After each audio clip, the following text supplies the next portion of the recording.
And as someone who's queer, do you feel safe in the UK?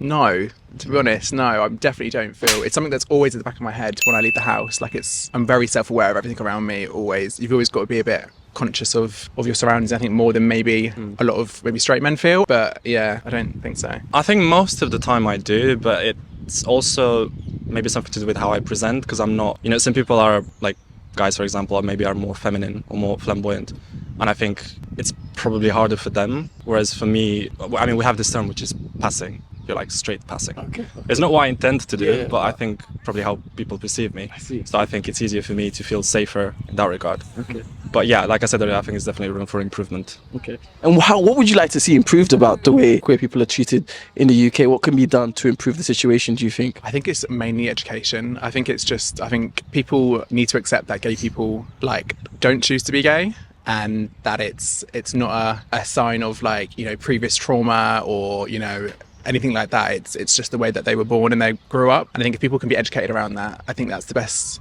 thing. I know there's a whole load of issues with sort of bringing it into the school curriculum, and I understand people's concerns around it, but I think that, you know, educating children that some people have families that are, you know, parents of same gender is not going to harm a child. To understand that that's just reality. And I think that's where you sort of, you know, if people see it from a young age, then they'll just accept it as part of society, just like anything else.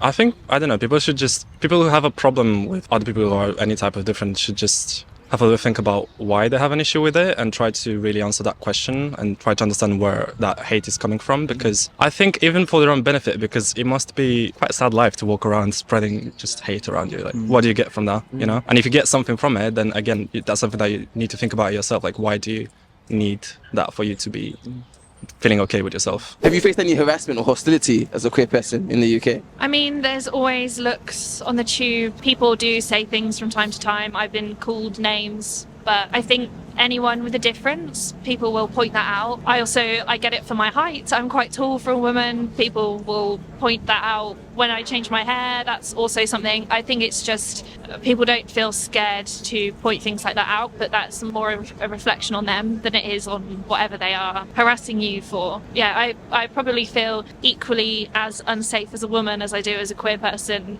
in the UK.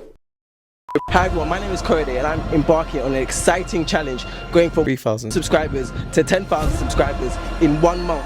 I need your help to achieve this. I am a YouTuber, I make great exciting videos, traveling, asking people about hot topics. You can check out my videos, subscribe, follow, share and like. Let's hit this target of 10,000 subscribers in 1 month. Together we can do this. Let the internet unite and let's make this happen.